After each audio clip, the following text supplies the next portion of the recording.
Good afternoon and welcome to yet another exciting episode of the program Empowerher. My name is Rita Inung and I'm your anchor and pilot on the program. Of course, this is brought to you for your listening and viewing pleasure by Spectrum TV. Today we are going to be having a very interesting conversation. We are just having a talk about something that has been, you know, sort of a fight in the line of persons trying to understand this particular phenomenon. And I'm talking about not just Nigeria, but Africa at large. And so, ladies and gentlemen, wherever you are, just sit tight and do not touch the amazing dial. Of course, I will be running right back to you and we will start off with the conversation. Don't go nowhere.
Welcome back. It's still Empower Her, brought to you for your viewing pleasure by Spectrum TV. And like I said earlier, today we will discuss a topic that has been at the forefront of social change. And I'm talking about the war. For centuries, we've had a lot of persons have various conversations about this particular issue. Some persons have come together to argue about the authenticity of whether this is right or wrong. For decades and even centuries now, we've had this conversation. We have been talking about stuff like this for a very long time. And I'm talking about feminism. Yes, you heard that right. Today we are going to be talking about feminism, the challenges of feminism, and whether or not feminism is misunderstood in the way it is practiced and received by Nigerians and Africans at large. So, talking about this particular topic, we get to understand that it has met with both controversy and disdain. A topic that is continuously shaped by culture, history, and even power dynamics. We're talking about feminism in Africa. You want to ask if feminism is misunderstood in Africa or not? Well, work with me because we are going to be exploring this conversation today. First of all, feminism is a movement that is aimed at achieving equality between the sexes. And between the sexes, I'm talking about men and women. So feminism is a movement that gets to promote the fact that a man should also be in the space where a woman is, and a woman has every right to find herself in that space. Now, this has been a topic of discussion and debate globally. However, in Africa, feminism is often misunderstood, with many people viewing it as a Western import that continually seeks to undermine traditional values and the cultural norms. In this particular conversation today, we will go over to explore the concept of feminism, the relevance of feminism in Africa, and why it is often misunderstood on the continent by the people who live in the continent. Let's cite a very first instance on why feminism is misunderstood in Africa. Feminism is seen as a threat to traditional roles. Now, permit me to share a story with you. You see, in a small village in rural Nigeria, A young woman named Norma decided to pursue a career in engineering despite her family's expectations that she should become a full-time homemaker. When Norma's parents tried to persuade her to abandon her studies and get married, she explained that she wanted to be financially independent and contribute to her community. However, her parents were worried that her feminist ideas would make her too independent and less marriageable. Continue to understand that this is pointing out at the fact that if Norma goes ahead to become what she hopes to become, she becomes financially independent, she becomes a pace setter, and in doing this, there are worries that she might not listen to her husband when she gets married, or men might get to run away from her because she is not the type that will listen and conform to the standards this men hope to get from her in their union. Now, this gets to undermine traditional roles that say a man is a provider and a man should be the leader of a home.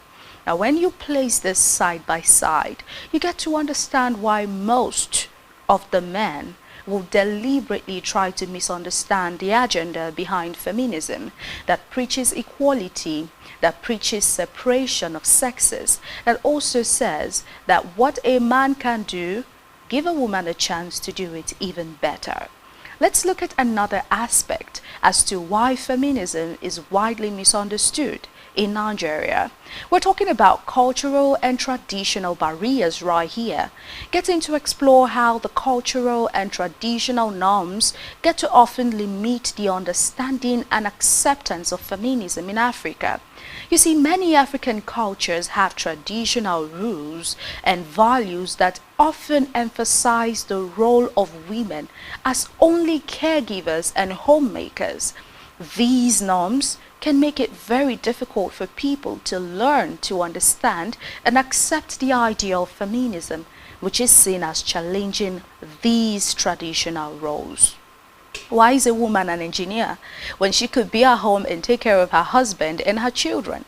Why should a woman wake up in the morning and go to the bank as a banker when her kids are right there and she has to be up by 5 making food for the kids to go to school and the husband to have a lunch pack at work? Who does all of the ironing? Who does the washing of the vehicles? Who does the fetching of water and throwing out the trash? It has to be a woman. Who does the carrying of the child, birthing the child, and taking care of the child? Do we have to go outsource services of a nanny or a caregiver when the woman is very much available?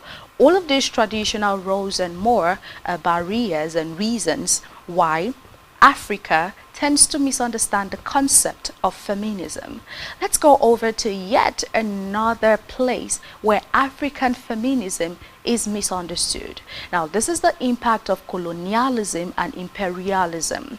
Let us discuss how colonialism and imperialism have shaped the perception of feminism in Africa and contributed to its misunderstanding colonialism and imperialism.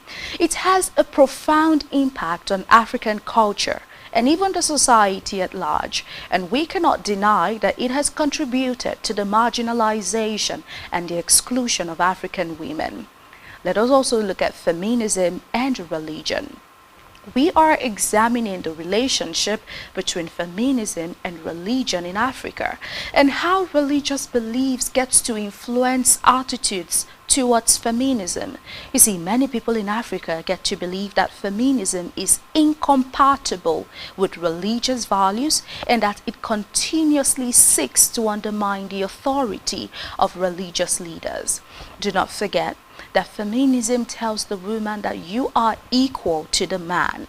But the Bible gets to make women understand that you are just a support.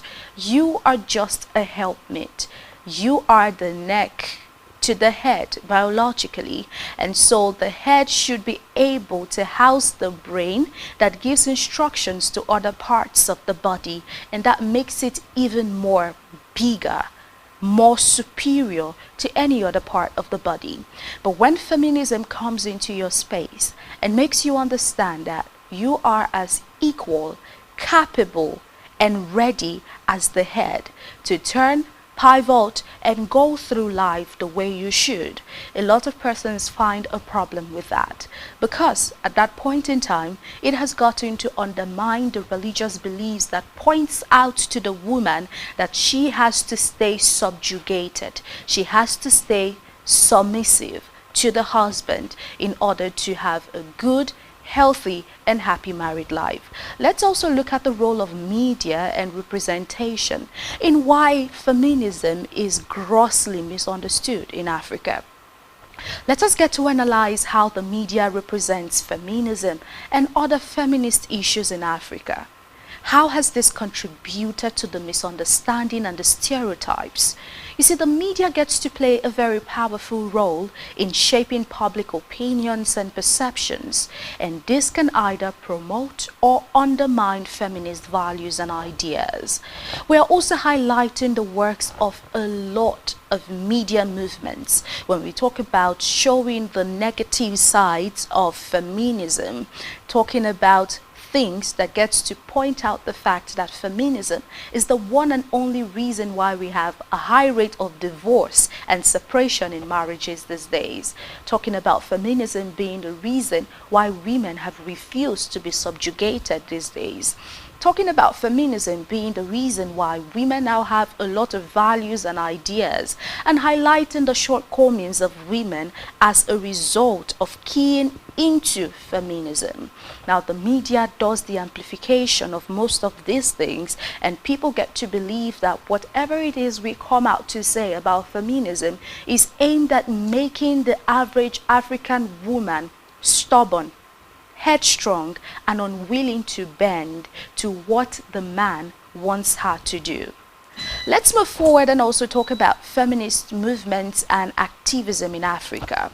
We get to highlight the work of feminist movements and activists in Africa and how they have been working to promote women's rights and challenge patriarchal norms. You see, this feminist movement and activists in Africa are constantly working to promote women's empowerment, challenge gender-based violence, and continuously advocate for policies and laws that will promote gender equality. Let's talk about challenging patriarchal norms. We get to discuss the ways in which patriarchal norms and power structures get to contribute to the misunderstanding of feminism in Africa and how these can be challenged. You see, the patriarchal norms and power structures are deeply ingrained in many African societies, and this makes it very difficult for people to understand and accept feminist ideas. Now, we're talking about the fact that African society, a lot of people will agree that it is a men's world. We talk about men having the sole authority to make decisions about a woman's life, her body, her choices, her career, and every aspect of our lives. We talk about having the man get away with certain vices committed against the girl child. We have the man having the sole opportunity to take on career choices. He has everything he needs to excel in that particular strata of society.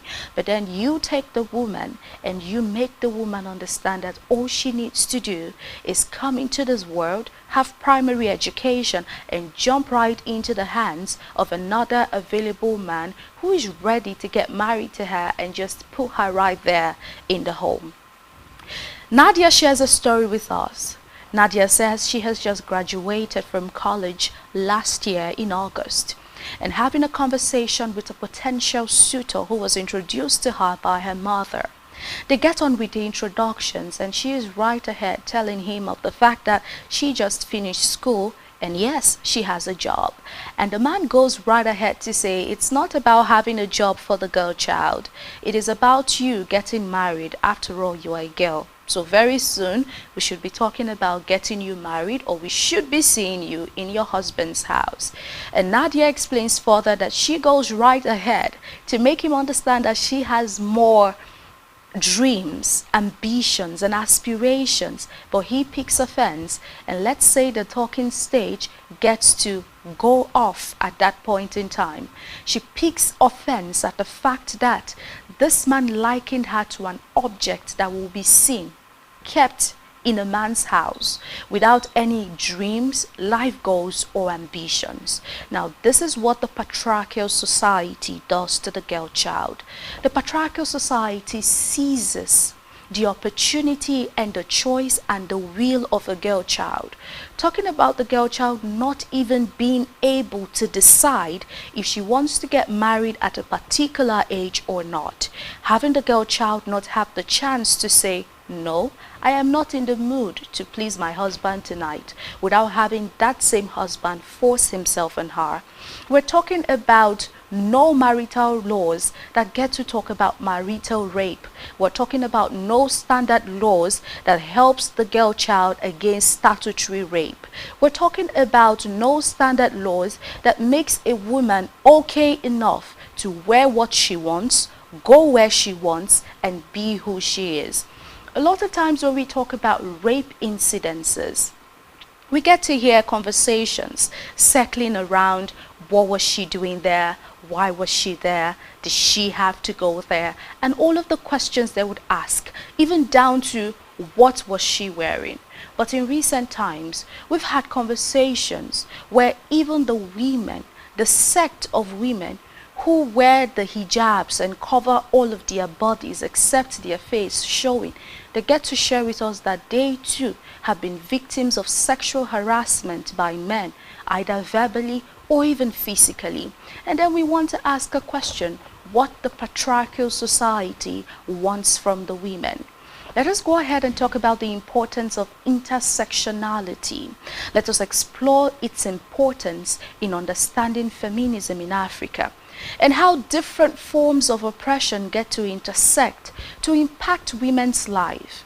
You get to understand that intersectionality is a key concept in the feminist theory for understanding how different forms of oppression intersect to impact women's life. It gets to recognize that women's experiences are shaped by multiple factors, including race, class, gender, sexuality, and even disability.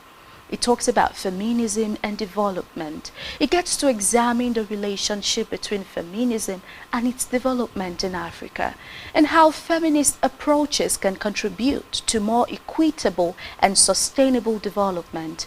You see, feminist approaches to developmental priorities, the needs and the rights of women and girls, will often come back to recognize the importance of gender equality in achieving sustainable development.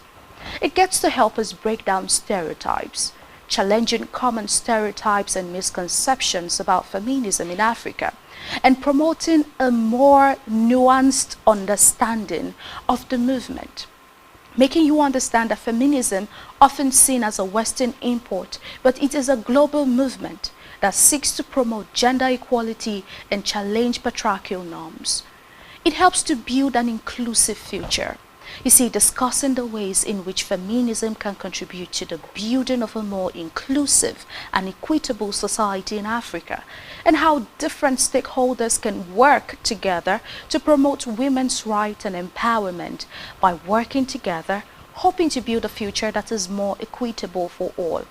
Now let's go over to let you understand that feminism has been widely misunderstood in Africa. Feminism has not come to Africa to challenge the norms that we see. It has not come to do something out of the ordinary. It is right here to show that there is a lot that goes on in the world at large. And not just that, mooting a woman, taking away every single right that a woman is supposed to work with, hold dear, and keep firm, is not something that should be misinterpreted as the reason for divorce. A woman has a right to make choices. She has a right to decide if she wants to keep staying in a particular place or not. And we are going to talk about even more recommendations and things that can be done to help feminism as a term and a movement seize all of the misunderstandings going on in the African scene of society. All you have to do is make sure you stay and do not go anywhere. When we come back from this break, we will get right on with it.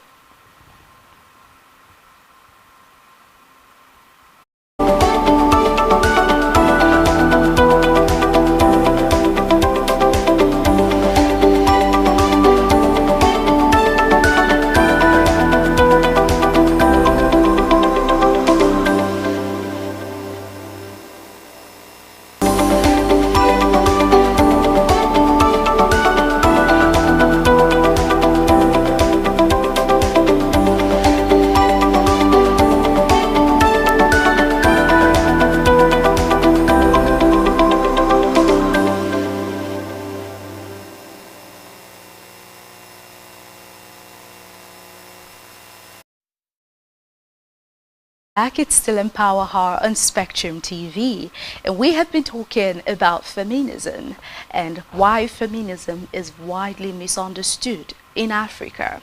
We've talked about intersectionality, we've talked about patriarchal challenges, we've talked about breaking stereotypes, and now we're going to talk about recommendations that can help feminism seize the grounds of misunderstanding in Africa. Let's start right up with the first, promoting education and awareness. You see, the government, civil society organizations, and other stakeholders should promote education and awareness about feminism and its benefit for the society and the girl child. Let us also talk about supporting feminist movements. You see, it does not behove only on the feminist or the women in these areas. We're talking about government and other stakeholders who should support feminist movements, initiatives, NGOs across Africa, recognize their important contribution to promoting equality and justice. Let us also talk about challenging traditional norms. We need to learn that breaking bounds does not just start from talking about it. It is actually about stepping out there and taking that step of 1,000 miles. Start with one, challenging the traditional norms, the values that perpetuate inequality and discrimination against women, while also promoting cultural sensitivity and a huge level of understanding. Another recommendation is promoting women's empowerment. You see, governments and other stakeholders should learn to promote women's empowerment initiative, recognizing their important role in society, encouraging intersectional approaches, learning to see that whatever approaches to feminism, in its different forms, in its different kinds, they get to recognize that women's experiences are constantly shaped over time by multiple factors, including race, class, gender, sexuality, disability, and even the environment they find themselves. Another recommendation is supporting research and documentation. We should learn to support research, documentation on feminist issues in Africa. You see, to better understand the challenges, the opportunities facing women and girls. Follow promoting policy change. We should promote policy change to address the root causes of gender inequality, discrimination, and violence against women in Africa. You see, by implementing these recommendations, we can actively work towards a more equitable and just society for all, where women and girls can reach their full potentials, contribute to the development of their communities. And finally, I am going to state that feminism is a global movement that constantly seeks to promote gender equality, challenge patriarchal norms, break stereotypes in Africa. Feminism is often misunderstood, but it is a very powerful tool for promoting women's rights and empowerment by constantly working together we can get to build a more inclusive and equitable society in Africa and promote a future that is more just and equitable for all. And so to every woman and girl out there, feminism is not the reason why you cannot stay in your husband's house. We have feminists like Chimamanda Adichie, who is happily married. We have Ngozi Okonjo-Iweala, who is happily married. Take heed from strong Nigerian women who have dared to break bounds. Learn and key into this movement for you, for me, and even the generations yet unborn. And right at this point in time, I want to say thank you so much for being a part of the program. Well, do well to keep a date with me next week Friday at 3 p.m. Empowerher will come your way yet again, and we would have another delectable, intelligent, and interesting conversation aimed at keeping you educated and informed. But for now, I would have to draw the curtains right here. My name is Rita Eno, and I've been your anchor on the program today. Have a nice day, and let me be the first to say happy weekend to you.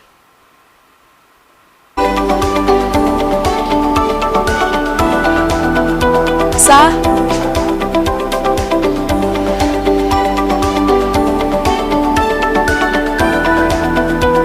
Okay. Oh, okay. Okay, sir. Thank you.